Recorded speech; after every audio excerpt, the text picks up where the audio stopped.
Hello everybody, Thomas Fleming here again.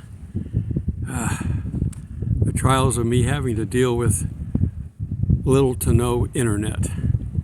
I apologize for missing a day, but it was impossible.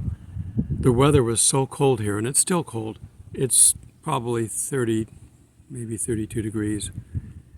It's going to get up to 50 today. Tomorrow will be the first really warm day where it won't be freezing at night. But anyhow, what happened was it's so cold, nobody wanted to get out in the park and do anything. They just drive to the visitor center and sit in their car and watch videos. And they just used up all the bandwidth. And I couldn't get out. It took a day and a half to upload that last video with 2 tries because it crashed in the middle on one. Okay, I am contemplating one more attempt at a satellite. We tried once before and I couldn't get one, and I ended up getting that WeBoost. And that works, and it really helps out in places where there's internet, where there's a cell signal, but there's no cell signal here. Occasionally I get a quarter of a bar, and that's intermittent. I can occasionally get email, text, but no graphics. I couldn't even open up YouTube. So anyhow, last time we talked about faith. It's necessary to please God. Without it, you really can't do anything. But then, faith has to be tested sometimes. So how strong is your faith? How strong are you? I'm at the other end of the park, but there's some kids that are arriving. They're going to run to the play yard. Yeah. Anyhow, we have to deal with the fact that we're going to be tested. Now, for me, God does it all the time. I'm being tested right now by not having proper internet because I sit there and I worry about it. With my car not able to start, normally I would come down here in my car at 3 or 4 in the morning when there's nobody here and upload a video. I've done it before when I was here at this campsite. I can't get my car to start. And it's been so cold, it's not even worth attempting to try. Until it gets above freezing, at least one night so it doesn't freeze at night, I'm not even going to look at it. We're looking at maybe tomorrow, probably Thursday, before I'm even going to look at it. Because I'm out in the middle of nowhere. I'm an hour from the nearest major town. Now I've got a handyman in town that they told me to call, and he can probably help get me going if that's what it needs. But I'm going to wait until Thursday. Wednesday or Thursday, unless God has other plans. I don't know what else he wants me to do because it is too cold. I mean, it's those, if you ever work on machinery or a car or whatever, it's those knuckle busting days when it's so cold that if you slip and you hit your hand, it's just, you just want to go in and cry for an hour. But it's not manly, so you can't do that. All right, let's get started. We're going to look at using the real power of faith and how you're going to have to help it to strengthen you. You've got to be strong. The devil is strong, and he's going to be after us. Once we become Christians, we're no longer unimportant to him. He doesn't care what we do if we're sinning, unless he can use us to help other people sin more. But the only time he's really interested in us is if we're Christians, because he wants to stop that and make sure that we don't create any new Christians by spreading the word or by being a good example. So Satan's after us all the time. And the only way you can stop him is to have faith in God that he will help you. If you don't have faith in the armor of God, it's not going to help you. If you don't have faith in the gifts of God, they're not going to help you. You've got to have faith. Now there's an old joke that I heard years ago, and if I see if I can get it right. Some hiker's up hiking and he falls over a cliff and he grabs onto a vine and it's just holding him barely, and every time he tries to climb up, the vine starts pulling out, and he's afraid that if he keeps trying, it's going to come all the way out and he's going to fall to the bottom to his death. So he's hollering, "Help, I'm over the edge down here, can anybody help me?" And he hears a voice up there, "Yes, I can help you, I'm God, what do you need?" He says, "I need you to help me." God says, "Okay, let go." See, that's sometimes what we have to do, is let go. And the hiker hears that and is afraid And his response is there anybody else up there? So sometimes we have to let go. We could be in a bad relationship. Maybe God might tell you to work with this individual. But he may also say, let go. Get out of that bad relationship. It's not good for anybody, and it's not going to help for you to stay. That's hard. Faith doesn't mean things are easy. It just means if God tells you something is good for you, do it. Now, I've been in that movie, A Case for Christ, and that was a case where, a unique case where the wife became a Christian and the husband did not. Lee Strobel is his name, and he worked for I think it was the Chicago Tribune newspaper. He was a reporter, an investigative reporter, and a good one. But he's complaining to his boss one day that his wife has become a Christian, and he claims to be an atheist and doesn't want to have anything to do with it, and she's pestering him, and he wants it to stop. Well, directed by God, I'm sure, his boss said, investigate it. Find out whether she's right or wrong. If you can prove her wrong, then you can set her straight and go on. But if she's right, then you got a decision to make. Well, that's what the movie's about, and he finally becomes a Christian because he couldn't prove her wrong. So there's a case where you do need to stay. But there are abusive relationships. There are people that, you've got to get away. And there are helplines that you can call that people will come and pick you up. Wait till the person's at work or something and call and get picked up and get out of there. Get your stuff and get out. Life's too short for one. And somebody who's, this phrase of not being unequally yoked. Well, that's a hard situation. But you got to pray about it. God's going to give you the answer one way or the other. And you're not going to necessarily get that answer from your friends. That's one of the hardest things to deal with, is your friends are not going to be good advisors most of the time. They have to be talking to God. If they're just talking off the cuff, off their own spirit, it's going to be bad advice, period. Because Satan's going to give it to them. And he may give them an idea that's bad for you anyway, even if they're good Christians. God's the only one. And you can test him. You can talk to him and say, look, I don't believe this, but prove it to me and I'll accept it. Look what happened with Lot. Would you destroy a city if there were 50 good people in it? God says, no, I won't destroy the city. And he goes, well, be patient with me, but would you destroy the city if there were 40 good people? And he works us all the way down to one. The patience of God cannot be exceeded. And he didn't destroy it because of one. Sodom and Gomorrah lived another day. But then he sent angels in to rescue Lot to get him out of there.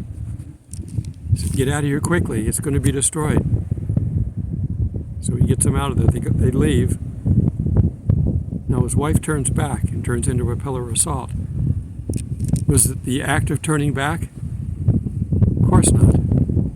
She turned back longingly, wanting to go back. She didn't want to leave. She liked the city and its corruption. That's why she turned to a pillar of salt. Just turning back wasn't it. If I was running away from something, I'd be looking behind my shoulder every other step to make sure that whatever it was wasn't going to catch me. So be careful when you turn back and long for something that you're not supposed to have. If you get away from a sin, don't turn back to it. Make sure that it doesn't catch you off guard. Okay, I'm going to read Philippians. I'm going to start with 1:12. This is Paul talking. But I want you to know, brethren, that the things which happened to me, which actually turned out for the furtherance of the gospel, so that it becomes evident to the whole palace guard and to all the rest that my chains are in Christ, because he was in physical chains, and yet he was singing with the prisoners and the guards could see all this, and it was a witness. And most of the brethren of the Lord, having become confident by my chains, are much more bold to speak the word without fear. It took faith to be able to do that, but it also took endurance. God will strengthen you. You want to make sure that you're staying connected to God all the time. There's a little bit of a commentary here. How are we doing on time? 10 minutes. I've got to keep these videos a little shorter than normal. Like I was doing over Christmas, I was keeping them short. But now I got to keep them short to make sure that I can get them uploaded. If I go too long, I don't know if I can get them uploaded. So I'll come back to that commentary. Let me turn over to Philippians 4:18.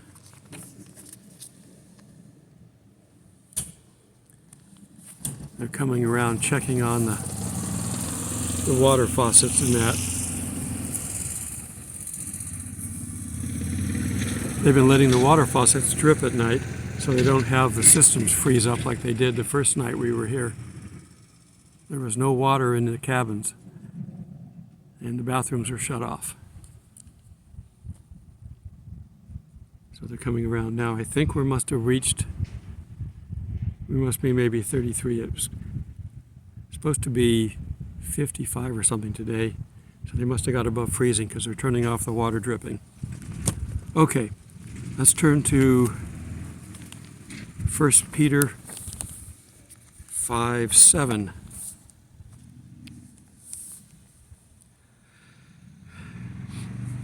Okay, I'm going to go back to 5:6. Therefore, humble yourselves under the mighty hand of God, that he may exalt you in due time, casting all your care upon him, for he cares for you. Be sober, be vigilant, because your adversary the devil walks like a roaring lion, seeking whom he may devour. He's out there all the time. Now, we may not be worthy of Satan's direct approach, but he's got, millions of demons out there that he can have. God's got angels to watch over us. Satan's got demons. And the demons have a dual purpose. Satan is not omnipresent. The demons can tell him what's going on. So, resist him, steadfast in the faith, knowing that the same sufferings are experienced by your brotherhood in the world. So, be steadfast in the faith. Be strong in the faith. God will get you through it. I'm going to go back in the Old Testament to 2 Chronicles 16:9. So we saw that Satan's out there roaming around to devour you. Well, the Lord's out there too. For the eyes of the Lord run to and fro throughout the whole earth, to show himself strong on behalf of those whose heart is loyal to him. So what God does here, Satan tries to imitate. God's not doing this because Satan's doing it. Satan's doing what he's doing because God's doing it. He tries to imitate him. He can't come up, he has no original thoughts. All right, I need to get to, where's my mark?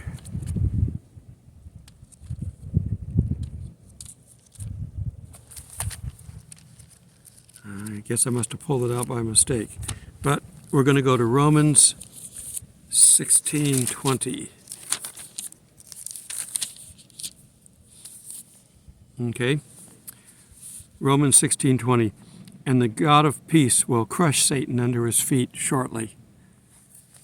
The grace of our Lord Jesus Christ be with you. Amen. So, don't worry. Satan has a very short life. Well, he's got a number of things he's going to be doing. He's going to come down here and take over and start doing his torment on the earth. He's working for God essentially during that. He may not think so, but that's what he's doing. God uses anybody and everything to further his goal. God really doesn't have the ability to wrath on us, but he can let Satan do it, and that he will. It's coming. Again, we're still here and we've had Christmas and Hanukkah. That was a high watch. But we're on high watch until we're out of here. The governments are still taking over the world. We have what they're doing covered in the Bible. We know we're in the end times. We just don't know when it all starts. Russia's getting annoyed with Ukraine. I'm sure he's getting annoyed with us because we just agreed to give him more money. When are they going to feel that they've got their hold on, that they can destroy our currency and go to digital? I've heard as, late as springtime, but I've heard that still this month it could still happen. So we got to watch that. I'm going to drink some coffee and warm my mouth up again.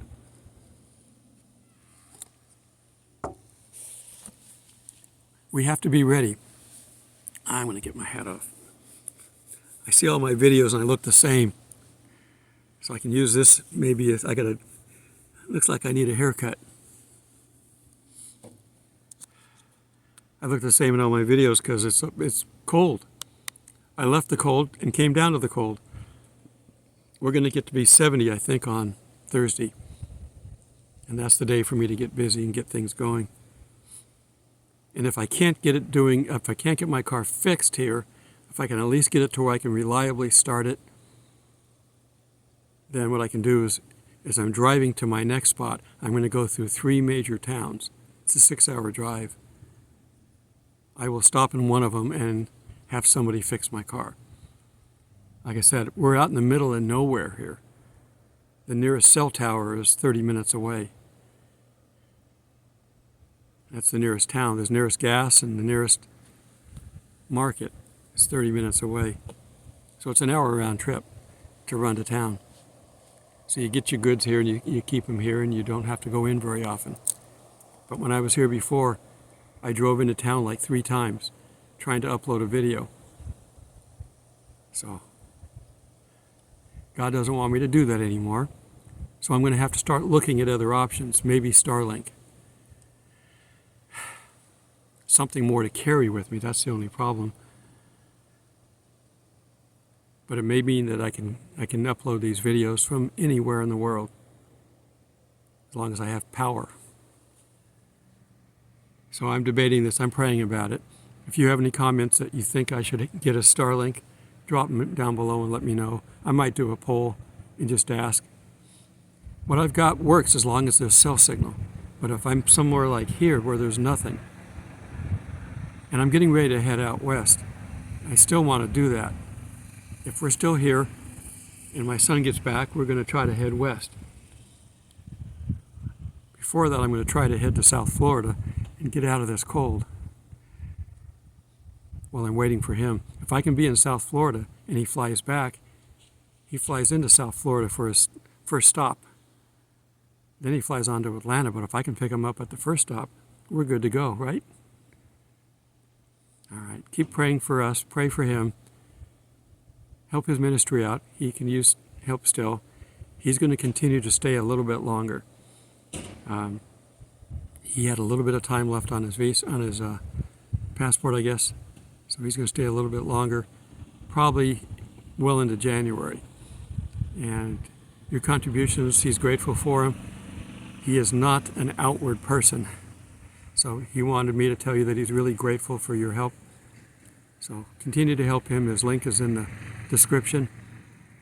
Help me too along the way. I have a Patreon account. And if I can get that built up, I can rely on that so I can, plan things and do things. It costs money to do anything nowadays, unfortunately, and I don't like asking for it. But if you felt driven to give, do that. If you can't, don't worry about it. I will survive, but what I'm finding is that if I don't get enough money in to pay for things to keep the maintenance up, that things will start falling apart. So I've got to keep up on maintenance. I still need 2 more tires for my car eventually. I'm going to do that in the next 2 or 3 months. I try to keep them 6 months apart so I don't have to pay the money all at once. I do the Starlink, that's another expense. I'm grateful to anybody who can do anything. And if it's just $5, go over to the Patreon and put in $5, or at the bottom of the videos, you can also contribute. So whatever you can do to help, I appreciate it. And if you can't, your prayers are always needed. Even if you're donating, your prayers are always needed. God will keep me going and keep this channel going as long as there's a need. And I'm grateful to all of you that I have, the ones that leave comments, that wish me a Merry Christmas. Thank you. I had a Merry Christmas. I had spent it by myself. I'm pretty much by myself all the time now, but I have company here in the campsites, and I talk with them at times, but everybody for Christmas did their own thing. And I had a chicken dinner, TV dinner, and I have my microwave, so I had a good meal. I was a hungry man, so that's a big meal. Yeah, I know how to cook with an oven and do all that other stuff, and I could cook in a Dutch oven. But the problem is if I start carrying my cast iron stuff around, it's heavy and takes up a lot of space. So I'm going to have to try to figure out if I can still do that, or if I just need to keep my electric skillet and microwave and show you how you can work with that. I don't know. I haven't decided yet. It's a lot of work to carry all the food prep. I still like to cook, and I want to do that. I don't have an RV. If I had an RV, it would be easier, because I could keep everything. There'd be a refrigerator and all that stuff. I've got a cooler, but it doesn't always keep it as cold as I'd like. It keeps the drinks cool, but you got to keep it a certain temperature for food to not spoil. And sometimes I open the lid and the top feels too warm. The bottom feels okay. So I got to be careful how I stack things. You know, it's like your freezer. If you stack things in front of the vent where the air can't get out, it can actually thaw. So just got to be mindful of what we're doing and be ready. God's going to come and get us when it's the right time. We're being snatched away. So he's not going to get us 6 months ahead of time. He's going to wait until we have nothing left that we can do to save ourselves, and he's going to snatch us away. That's why we're being caught up. Harpazo in Greek. Rapturo in Latin, for those that think it's not in the Bible. It is. It's just the Latin Bible. Okay, how are we doing on time? I think we're pretty good. I'm going to go ahead and stop here. I might put a little bit of park video at the end, so watch for that. So you guys don't stay to the end, you miss some of the park video. All right. Until we meet in the clouds, blessings to everyone. This is what you do when it's freezing, so your water doesn't go bad, freeze up on you, break the pipes. There's ice.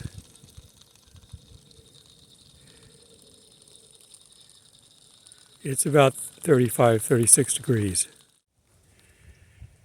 On a normal day, you would have to really worry about gators here. There's a paired up couple that lives here in this harbor area. I saw them move underneath the water. We created a current, but they're not going to come up. It's too cold.